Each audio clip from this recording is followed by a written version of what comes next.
উপস্থিত বিভিন্ন অঞ্চল থেকে আগত অনেক ভাইয়েরা, সবাইকে জাতীয় শ্রমিক ফেডারেশনের পক্ষ থেকে সংগ্রামী অভিনন্দন জানিয়ে জাতীয় গার্মেন্টস শ্রমিক ফেডারেশনের যে দাবিসমূহ, সেই দাবিসমূহের একাত্মতা ঘোষণা করে। সাথী বন্ধুগণ, বাংলাদেশের ছাত্র সমাজ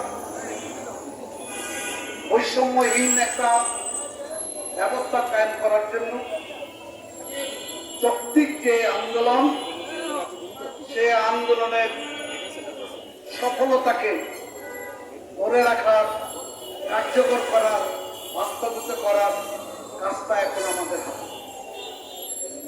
ছাত্র জনতা তার বৈষম্যমূলক যে দাবি, সেই দাবি সমূহ পূরণ করেছে। পাশাপাশি তৎকালীন সরকারের এ ধরনের লুটপাট,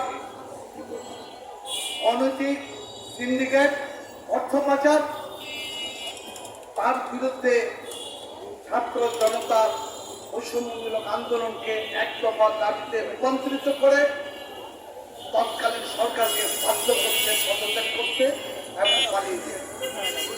সাথী বন্ধুগণ, এই আন্দোলনকে একটি চূড়ান্ত জায়গায় নিয়ে যাওয়ার জন্য সারা বাংলাদেশের জাতীয় গার্মেন্টস শ্রমিক ফেডারেশনের 7 জন সহ সহস্রাধিক ছাত্র জনতা শ্রমিককে হত্যা করা হয়েছে, তাকে সুষ্ঠু বিচারের আওতায় আইন জায়গা এনে তাদের বিচারের বিষয়টাকে আমরা কামনা করি, দাবি করি সুষ্ঠু একটা বিচার হোক। সাথী বন্ধুগণ, বাংলাদেশের এই পরিস্থিতিতে এক মূরখ ছেলে আরেকটি মূরখ, একই ধরনের মূরখের পরিবর্তিত সমাজ হোক, এটা কিন্তু আমরা কামনা করি না।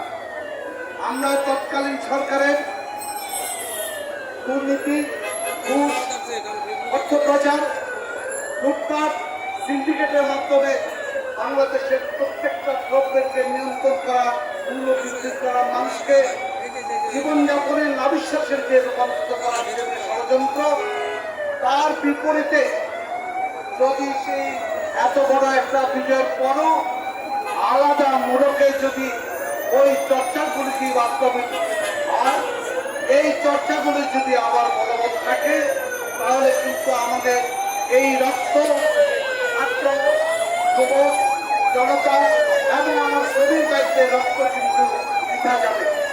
আমাদের সেই রক্তকে কোনোভাবেই আর হতে দেওয়া যেতে পারে না। আমাদেরকে আজকে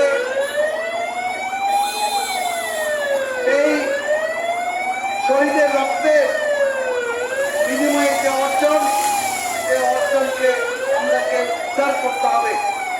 আমাদের সাথী বন্ধুগণ, সারা বাংলাদেশের শ্রমিকদের নির্যাতনের ইতিহাস পূর্বের বক্তারা বলেছেন। এখন আমাদের এই শ্রমিকের নির্যাতনের যে দাবিসমূহকে উদ্ধারের জন্য দাবিসমূহ জাতীয় শ্রমিক গার্মেন্টস শ্রমিক ফেডারেশন উত্থাপন করেছে। সেই দাবিগুলোকে আমরা বর্তমান সরকারের কাছে জোর দাবি আমরা জানাই। শ্রমিক নির্যাতিত, নিষ্পেষিত হচ্ছে, দুবেলা ভাত খাওয়ার মতন স্যালারি পাচ্ছে না। তার থেকে পরিত্রাণের জন্য একটা উন্নত সমাজে উন্নত জীবন ধারণ করার জন্য যে দাবিসমূহ, সেই দাবিসমূহকে অন্তর্বর্তী সরকার যেন উদ্যোগ গ্রহণ করে বাস্তবায়িত করার জন্য উদ্যোগ নেয়, তার জন্য আমরা এই অন্তর্বর্তী সরকারের কাছে বিনীতভাবে অনুরোধ জানাচ্ছি।